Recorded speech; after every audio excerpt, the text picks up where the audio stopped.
Donc, je suis Julien, un des 3 cofondateurs chez Argent. Et donc, effectivement, on m'a demandé de faire une introduction sur Lacan Abstraction. Donc, je me suis permis de reprendre en partie des slides que j'ai présentés à Denver. Et donc, qui s'intitule What the fuck is Lacan Abstraction? Et plus important, Why do we even care? Donc, quand je parle Lacan Abstraction, j'aime bien commencer avec quelque chose d'assez évident, qui est la self-custody est importante. On a tendance à l'oublier, mais pour moi, c'est une des propriétés les plus fondamentales du blockchain. Pour la première fois, il y a une technologie qui permet vraiment aux gens de véritablement contrôler leurs assets digitaux. Mais on sait aussi, je pense, 5-6 années de blockchain nous ont montré que la self-custody est extrêmement compliquée en pratique. Il suffit de regarder Twitter tous les jours, on voit des utilisateurs se plaindre d'avoir perdu leur seed phrase, d'avoir été sur un mauvais site et par mégarde d'avoir signé une transaction qui permet à quelqu'un de prendre tout leur NFT. Et donc depuis le début d'Ethereum en particulier, on voit vraiment que les utilisateurs se font voler leurs assets et que cette self-custody, qui est une propriété magnifique, est compliquée en pratique. Et à cause de ça, je pense qu'il ne faut pas se voiler la face, aujourd'hui la majorité des gens qui ont des assets crypto, qui ont des tokens, utilisent des solutions centralisées, exactement à cause de cette complexité. Parce qu'au final, les gens ne viennent pas forcément pour une philosophie, viennent aussi pour une application et donc vont choisir la solution la plus simple. Et aujourd'hui, les solutions les plus simples, ce sont des Binance, des Coinbase, des blockchain.com, etc. Donc même si on est tous d'accord que la self-custody est essentielle, en pratique, on est en train de perdre cette bataille. Et donc pour moi, il faut sauver la self-custody. Et Lacan Abstraction, c'est vraiment ça. Donc la réponse à la deuxième question, why do we even care? Pour moi, c'est exactement pour ça, parce que je pense qu'Lacan Abstraction est la seule manière de sauver la self-custody. Mais revenons d'abord au problème. Donc, je pense que la plupart des gens savent comment fonctionnent les comptes sur Ethereum. Donc, il y a 2 types de comptes sur Ethereum. Il y a ce qui s'appelle un externally on account ou un IOE. Et ça, c'est un compte qui permet d'initier les transactions. C'est en pratique ce que les utilisateurs ont. Un deuxième type de compte, c'est les smart contracts. Et un smart contract, lui, ne peut pas initier de transaction, mais peut contenir de la logique. Et donc, si on se concentre sur les IOE, puisque généralement l'utilisateur et la personne qui va initier une transaction a besoin d'avoir un IOE, ce type de compte, on voit qu'un IOE, ça a 3 propriétés, une adresse, un nonce et une balance. Mais le plus important, ça a aussi 4 fonctionnalités. Et donc, ces fonctionnalités, c'est quoi? Cet IOE, cet account, il doit valider la transaction, c'est-à-dire vérifier que cette transaction, elle est effectivement légitime, elle a bien été approuvée par la personne qui contrôle ce compte. L'account doit exécuter cette transaction, il doit payer une fee au mineur, et puis il doit s'assurer que cette transaction ne puisse pas être rejouée. Donc on voit qu'un account sur Ethereum, ça a 4 propriétés, 4 fonctionnalités, pardon. Et sur Ethereum, ces 4 fonctionnalités, elles ont été vraiment hard-codées dans l'EVM. Et qu'est-ce qui a été choisi?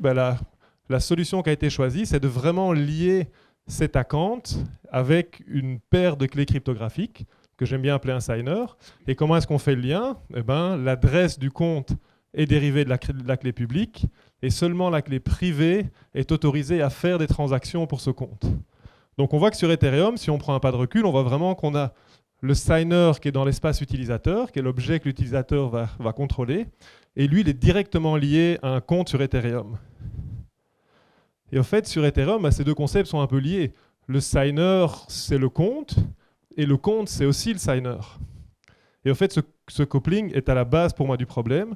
Pourquoi? Parce que si le signer, si cet objet cryptographique, c'est le compte, ça veut dire que si on perd le signer, on a perdu son compte. Ça veut dire que si j'ai votre signer, j'ai votre compte. Et il n'y a rien moyen de faire. Donc on voit que sur Ethereum, l'entièreté de la sécurité est basée sur le fait que les utilisateurs protègent un secret, cette clé cryptographique, envers et contre tout. Et je pense que 40 ans d'Internet nous ont montré que les utilisateurs sont vraiment bons à sécuriser les mots de passe. Donc c'est certainement une bonne solution pour le futur. Donc évidemment, ce paradigme ne peut pas scaler. Croire qu'on va attirer des centaines de millions d'utilisateurs sur base de cette technologie, de ce paradigme, pour nous semble une aberration. Et donc la question, évidemment, c'est est-ce qu'on peut faire mieux? Et oui, cette solution, c'est justement ce qu'on appelle Lacan Abstraction. Donc si on revient à ce que fait un compte, donc ce compte, il a 4 fonctionnalités. On a vu que sur Ethereum, aujourd'hui, tout est hard-codé. Lacan Abstraction, c'est très simple. C'est la possibilité de programmer ces 4 fonctionnalités. Donc en pratique, le compte va devenir un smart contract. Et donc ce smart contract, il va pouvoir définir comment la transaction est validée. Est-ce qu'on veut utiliser une autre signature scheme qui est CDSA? Est-ce qu'on veut utiliser une autre courbe elliptique? Peut-être qu'on veut utiliser 2 signers, peut-être qu'on veut utiliser 2 parmi 4 signers et avoir un multisig. Cette ACANT, cette logique, elle va aussi définir comment la transaction va être exécutée. Donc aujourd'hui, avec un IOE, on fait une action. Si on commence à programmer cette logique d'exécution, on peut imaginer des choses comme un multicall, c'est-à-dire d'avoir un compte qui va exécuter en une transaction une séquence d'opérations. Le compte va aussi définir comment, avec sa logique qui est propre à l'utilisateur qui l'a déployé, comment est-ce qu'on va payer le mineur. Ça ouvre la porte à faire des choses comme subsidier les frais de transaction. Une DApp peut choisir de payer les frais de transaction pour ses utilisateurs. On peut commencer à payer en ERC20. Et enfin, on peut aussi définir comment on se protège contre le replay attack. Et donc, ça permet de faire des choses comme le multi-dimensional nonce. Et je pense que c'est vous qui avez d'ailleurs innové ça au début, il y a de ça quelques années. Mais donc, on voit que la ACANT abstraction, c'est vraiment cette idée de découpler le signer du compte et de permettre vraiment de programmer, d'avoir de la logique dans le compte. Et pour moi, une chose qui est un Graal, c'est qu'on va enfin pouvoir se libérer des IOE. Donc, d'un point de vue un peu plus conceptuel, on voit donc avec ACANT abstraction, quand un client signe une transaction, soit avec plusieurs clés, maintenant il va l'envoyer sur un ACANT contrat qui lui contient cette logique propre. Et cet ACANT contrat va donc valider la transaction, et si elle est valide, il va l'exécuter et appeler une DApp. Alors on parle beaucoup depuis un an d'ACANT abstraction, mais en fait, ce n'est pas du tout une idée nouvelle. L'ACANT abstraction a toujours fait partie de la roadmap d'Ethereum, et je pense qu'ils sont partis sur l'IOE parce que c'était plus simple et qu'il y avait beaucoup de choses à régler. Mais si on regarde un peu d'un point de vue historique, on voit que Vitalik proposait déjà un EIP en 2016 qui permettait d'abstraire la vérification de signature et le nonce. Nous, chez Argent, et Gnosis avec le Safe, on est arrivé en 2018, et au fait, on a eu l'idée d'utiliser les smart contrats existants pour faire un ACANT, qui est aussi une forme d'ACANT abstraction. Puis on a eu en 2020 EIP 2938, dont l'idée était de permettre à un smart contract de payer pour des transactions, donc de se comporter comme un top-level account. Plus ou moins en même temps, il y a eu un EIP un peu inverse, qui essayait en fait de donner des propriétés de smart contract à des IOE existantes. Et puis enfin, en 2021, il y a l'EIP 4337, dont l'idée est vraiment de décentraliser l'infrastructure qui permettait à Argent ou à Gnosis Safe d'être un smart contract sur Ethereum. Donc je vais un peu me plonger plus dans 4337 parce qu'on en parle beaucoup. Je pense que ce slide-là n'est pas très intéressant. Mais donc ce qui est important de comprendre, c'est qu'un smart contract wallet sur Ethereum, donc ce qu'on a fait à Argent, on a mis de la logique dans un contrat, c'est super. Mais pour être un compte, il faut aussi pouvoir initier les transactions. Et donc pour faire ça, on est passé par un moyen un peu détourné. On a utilisé ce qui s'appelle des métatransactions, c'est-à-dire que l'utilisateur a une clé et ne va pas signer une transaction, mais signe une intention de faire une transaction. Et cette intention, il la donne à un service, à un serveur, qui lui va payer pour la transaction, l'exécuter, et puis le compte va le rembourser pour les frais qu'il a émis. Donc à Argent, que ce soit chez Argent, chez Gnosis Safe ou chez les 2-3 compagnies qui faisaient des smart contract wallet, on a fait une forme d'ACANT abstraction, mais on a dû vraiment développer une infrastructure qui était à ce moment-là un peu propriétaire et qui était chaque fois différente pour chaque smart contract wallet. Et donc l'idée de 4337, c'est vraiment de proposer un standard pour décentraliser cette infrastructure de métatransactions et de relayage de métatransactions. Mais donc ce qu'il est important de comprendre, c'est que, ce n'est pas un changement du protocole. Beaucoup de gens disent « Ah, ACANT abstraction, ça va arriver dans 2 mois ». Non, c'est vraiment purement au niveau applicatif. Donc c'est vraiment un standard qui permet de faire de manière un peu plus efficace et de mutualiser une partie de l'infrastructure qui est nécessaire pour faire des smart contract wallets sur Ethereum aujourd'hui. Et donc, de manière assez importante, c'est que ça n'élimine pas les IOE. 4337 va vivre sur une chaîne EVM sur laquelle il y aura toujours des IOE. Et une chose que nous, on a appris en 4 ou 5 ans d'argent, c'est qu'être un smart contract wallet ou account sur une chaîne sur laquelle il y a des IOE, c'est extrêmement compliqué. Parce que la plupart des développeurs programment pour des IOE, elles ne programment pas pour des smart contract wallets. Donc, pour nous, une conclusion ou une suite à 4337, on pense que c'est une super architecture. C'est vraiment un très bon design. Mais ce qu'il faudrait vraiment, c'est prendre ce design et le mettre à un niveau plus bas au niveau du protocole. Et donc on pense vraiment que les Layer 2, c'est le bon moment justement pour faire ce changement. Et la bonne nouvelle, c'est qu'il y a 2 Layer 2 qui sont assez d'accord avec ça et qui ont vraiment repris 4337 en tant qu'architecture et qui ont essayé vraiment de le mettre un niveau plus bas au niveau du protocole. Et c'est Starknet, dont Henri va parler après, et zkSync Era. Et donc dans ce qui reste, je vais vous parler un peu de ce que peut être l'account abstraction que j'appelle native, c'est-à-dire vraiment au niveau du protocole, pas au niveau de l'application, sur Starknet et zkSync. Donc si on parle d'account abstraction native, ça veut dire que tous les accounts sont des smart contracts. Mais pour que le protocole puisse interagir avec eux, il faut évidemment définir une interface auquel tous ces comptes vont satisfaire. Et donc ici, c'est un peu une représentation schématique, mais que ce soit sur Starknet ou sur zkSync, on a besoin sur cette interface d'avoir 3 méthodes. La première, c'est une méthode qui va valider les transactions, c'est une des 4 fonctionnalités de l'account, et qui va décider si l'account va payer pour la transaction. On a une méthode pour exécuter la transaction. Et ce qui est intéressant, c'est comme on est parti d'une feuille blanche, avec Starknet, on a dit on pourrait rajouter les multicalls par design, de mettre le multicall vraiment dans l'interface de l'account. Et donc sur Starknet, maintenant, comme je vais le montrer, chaque transaction peut être faite une séquence d'opérations. Et ça permet de faire des choses vraiment intéressantes. Et puis une troisième méthode, c'est la possibilité pour le compte de vérifier une signature qui a été faite off-chain. Et ça, c'est quelque chose qui est important. De plus en plus de dApp, quand on se connecte à un wallet, elles vont demander de signer un message off-chain. Et puis elles vont vérifier pour vérifier qu'on contrôle bien la clé associée au compte. Sur une IOE, c'est quelque chose qui peut se faire très simplement, puisque l'adresse du compte est liée à la clé, comme je l'ai montré. Avec un smart contract wallet, c'est différent. Un smart contract ne peut pas signer. Et donc, en fait, pour que ça fonctionne, c'est uniquement le compte qui peut dire cette signature, elle est valable pour moi. Et donc, pour pouvoir utiliser ce genre de flow, il faut avoir une méthode qui permet de vérifier une signature off-chain. Et donc, pour les développeurs, en fait, l'account abstraction, c'est assez simple. Il n'y a pas grand-chose à retenir. La première chose, il faut retenir que les accounts sont des smart contracts. Et donc, à un moment, il faudra les déployer. Mais ça, c'est ce que fait un wallet pour l'utilisateur. Que l'adresse du compte, elle est plus liée au matériel qui permet d'autoriser les transactions. Elle va être calculée comme est calculée l'adresse d'un smart contract. Les transactions peuvent avoir plusieurs signatures. En tant que dApp, vous ne savez pas si l'account qui interagit avec vous est un account qui a un signer ou bien si c'est un multisig. Donc ça veut dire que la signature peut être un array en pratique. Et quand on veut vérifier des signatures off-chain, et ça c'est quelque chose qui est vraiment important, on ne peut plus utiliser ici Recover, que ce soit dans la dApp locale ou sur le smart contract, mais il faut utiliser donc CTIP 1271 qui existe déjà depuis 2 ou 3 ans, et donc vraiment demander à l'account de vérifier la signature. Et enfin, avec Account Abstraction, vous pouvez et vous devrez utiliser des multicalls. Ok, donc ça c'est un peu la théorie. Maintenant je vais essayer d'aller, je ne sais pas combien de temps il me reste, mais sur quelques cas pratiques. Je vous ai parlé de multicall, c'est quoi? De nouveau, si maintenant mon compte est un contrat dans lequel je peux mettre de la logique, je peux en fait mettre de la logique et dire à ce compte que plutôt que d'exécuter une action, typiquement sur Ethereum par exemple, vous voulez faire un transfert ou vous voulez approuver un token, ça correspond à une transaction.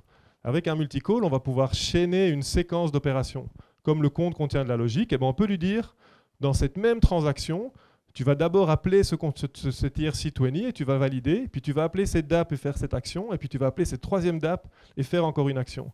Et donc on peut vraiment avoir une séquence d'opérations qui est exécutée en une transaction atomique. Et ça c'est hyper intéressant. La défi par exemple, la beauté de la défi c'est la composabilité, et c'est le fait qu'on peut interagir avec plein de protocoles, mais typiquement, ça nécessite de faire plein de transactions. Avec les multicalls, on peut par exemple ouvrir une position extrêmement risquée sur Yearn, approuver un token, prendre le LP token et l'envoyer sur Uniswap. On peut faire tout ça en une seule opération, en une seule signature de l'utilisateur. Et donc en pratique, pour être simple, index sur Ethereum, c'est typiquement 2 clics, 2 transactions. On approuve son token et puis on le swap. Sur Starknet, par exemple, on peut faire cette même opération en un seul clic de l'utilisateur. Donc on voit que l'expérience utilisateur, l'UX, est déjà beaucoup mieux. Et on peut pousser cette expérience beaucoup plus loin. Donc de nouveau sur Starknet, ça c'est une marketplace de NFT. On voit qu'en fait ils ont réintroduit le concept de shopping cart, comme on a dans n'importe quel site de shopping en ligne. Je peux choisir une série de NFT, je veux celui-là, celui-là, celui-là, celui-là, celui-là. À la fin de ma session, je dis OK, maintenant j'achète, et je vais concrètement faire une transaction sur le blockchain qui va acheter tous ces NFT. Parce que justement, mon compte va exécuter cette séquence d'achat en une transaction. Quelque chose qui est assez aussi, je trouve cool qu'on peut faire avec les smart contracts et Account Abstraction, c'est cette idée de social recovery. Une bête noire qu'on a nous chez Argent, c'est le fait que les gens doivent garder cette seed phrase, ce mot de passe. Mais la social recovery, c'est une manière d'éliminer ce besoin. Comment ça fonctionne? L'expérience est exactement la même que celle d'une carte bancaire. Aujourd'hui, vous perdez votre carte de crédit. Si on voit la carte de crédit comme l'objet qui permet de contrôler son compte, de faire des dépenses, ben on perd sa carte de crédit. Qu'est-ce qu'on fait? On appelle sa banque, on lui dit j'ai perdu ma carte de crédit, est-ce que tu pourrais la bloquer et m'en envoyer une nouvelle? Social recovery, c'est exactement la même chose, sauf que l'utilisateur peut choisir qui va jouer le rôle de sa banque. Et donc il peut définir sur son compte un autre compte, une autre clé, qui va pouvoir faire une seule opération qui est lui redonner accès. Donc cette autre clé qui cite est ce service de recovery dans le cas d'argent. Elle ne peut pas faire de transaction, elle ne peut pas transférer des tokens. Mais le jour où je perds mon wallet et j'ai plus accès à ma clé originale qui permettait de le contrôler, ben je vais appeler ce service de recovery, je vais m'authentifier, je vais lui dire ah j'ai réinstallé argent, j'ai une nouvelle clé, et lui va faire cette unique transaction qu'il peut faire et va me donner de nouveau accès à mon compte. Et donc de nouveau, ça permet de reproduire un flow utilisateur que tout le monde connaît, tout en maintenant cette idée de self-custody. Ici, c'est un exemple assez simple avec un service. Ah non, le micro est revenu. Mais ça peut être un hardware wallet. Sur Argent L1, on a un N of M Guardian, donc ça peut être un hardware wallet et un service et encore une autre clé qui doivent signer de manière collective. Et donc on peut faire plein de choses avec, mais l'idée vraiment, ça permet d'éliminer la seed phrase sans compromettre la self-custody. Une deuxième idée. On va peut-être garder les questions pour la fin. Je te poserai en premier. Promis. Une autre chose qu'on peut faire, c'est cette idée de fraud monitoring et de tout effet. Toujours chez Argent, notre idée, c'est d'essayer d'introduire des flows que les utilisateurs connaissent, donc rendre la crypto simple, tout en maintenant la self-custody. Et donc l'idée de ce fraud monitoring et tout effet, c'est quoi? Ben, de nouveau, comme je peux programmer mon compte, je peux lui ajouter une deuxième clé. Et cette clé, je vais lui dire qu'elle doit co-signer chaque transaction. Donc de fait, mon account devient un 2 of 2 multisig. Et cette clé, je vais la donner à un service qui va lui faire du fraud monitoring. C'est-à-dire que chaque fois que je vais faire une transaction, mon wallet va envoyer le data que je vais effectuer à ce service et lui va aller l'inspecter sur base de règles. Il peut inspecter l'historique, il peut regarder le call data, ça peut être des règles que moi j'ai définies. Il va vraiment appliquer de la logique et s'il considère que la transaction est sûre, ben il va retourner la signature qui est nécessaire à exécuter la transaction. Donc si c'est une DApp que je connais, ben il va me retourner la transaction et c'est transparent pour l'utilisateur. Si c'est une DApp avec laquelle j'ai jamais interagi et je veux lui envoyer 50 Ethers, ben le service va dire ok, ça c'est peut-être un peu spécial, confirme-moi que tu es bien le vrai propriétaire de ce compte et il va demander une confirmation avec un deuxième facteur qui peut être email, qui peut être SMS, qui peut être un YubiKey. Dans ce cas-ci, c'est avec un email. Mais donc de nouveau, on réintroduit grâce à Lacan Abstraction le principe de second facteur, toujours avec cette idée de self-custody, puisque l'utilisateur du compte reste le vrai propriétaire. Puisque c'est un meet-up plutôt gaming, une autre chose qu'on peut faire avec Lacan Abstraction, c'est l'idée des session keys. Session keys, c'est quoi? C'est de dire, de nouveau, je vais permettre à une DApp de rajouter une clé temporairement sur mon compte, pendant le temps d'une session. Et donc la DApp va demander à l'utilisateur, je voudrais rajouter cette clé qui permet de faire des transactions. Elle sera valable pendant 25 minutes et elle pourra uniquement appeler telle méthode sur tel contrat. L'utilisateur peut choisir d'accepter cette autorisation. C'est un peu le login qu'on fait sur n'importe quelle DApp. Et une fois que c'est fait, on n'a plus besoin de wallet. Maintenant, la DApp peut directement envoyer des transactions à mon compte dans le cadre du périmètre de sécurité qui a été défini. Donc si je fais un jeu, je peux faire toutes les actions de mon jeu et je n'ai plus le wallet qui va s'ouvrir toutes les 30 secondes. C'est complètement transparent, mais je reste dans le périmètre de sécurité que j'ai défini. Voilà, ça c'était un peu une introduction rapide sur Lacan Abstraction. Chez Argent, nous, ça fait, comme je vous l'ai montré, ça fait depuis 2018 qu'on joue avec ces idées-là. Et donc aujourd'hui, on a concrètement 3 produits. On a une application mobile qui existe depuis 2018 sur Ethereum, qui est maintenant sur zkSync Era et qui sera très bientôt sur Starknet. Quand je dis très bientôt, c'est une histoire de 3-4 semaines, je pense. On a une browser extension Argent X qui est sur Starknet depuis le début. Et enfin, on a quelque chose de très très cool qui devrait être lancé depuis un mois, mais qui devrait être lancé, j'espère, la semaine prochaine, avec Sylve et Brick en partie, qui est cette idée de web wallet. C'est de nouveau pour pousser plus loin la simplification et l'user experience et de dire en fait que les gens ne veulent pas de wallet et qu'il ne faut pas demander aux gens d'installer une extension, d'installer quelque chose pour commencer. Et donc en fait, on fait un petit SDK avec un login avec email et password que les utilisateurs connaissent. Mais derrière ce login très simple, ce client, il y a de nouveau le vrai contrat argent avec toutes les fonctionnalités que je vous ai présentées avant. Donc en conclusion, j'espère vous avoir en partie convaincu que Lacan Abstraction est vraiment nécessaire pour sauver la self-custody. Et je pense qu'on est dans une époque où la majorité des gens sont des builders comme ici. Et donc, je pense que c'est à nous de prendre cette responsabilité. Et donc, il faut vraiment pousser pour ces idées. Les Layer 2, c'est vraiment l'opportunité parfaite pour faire ce changement. Et donc, c'est super que Starknet et zkSync aient choisi de le faire. Si vous êtes développeur, que vous développez pour Lacan Abstraction ou pas, souvenez-vous d'arrêter d'utiliser ici Recover. C'est bien d'avoir ici Recover, mais il faut le complémenter de 1271. Comme ça, si Lacan Abstraction arrive, même dans 6 mois, votre DApp elle sera déjà compatible. Si vous utilisez Lacan Abstraction, utilisez les multicalls. Ça permet vraiment de rendre une expérience, un UX qui est vraiment beaucoup, beaucoup mieux. Et enfin, en tant qu'utilisateur, utilisez Argent. Et explorer ce que Lacan Abstraction peut faire aujourd'hui sur Starknet et zkSync. Merci.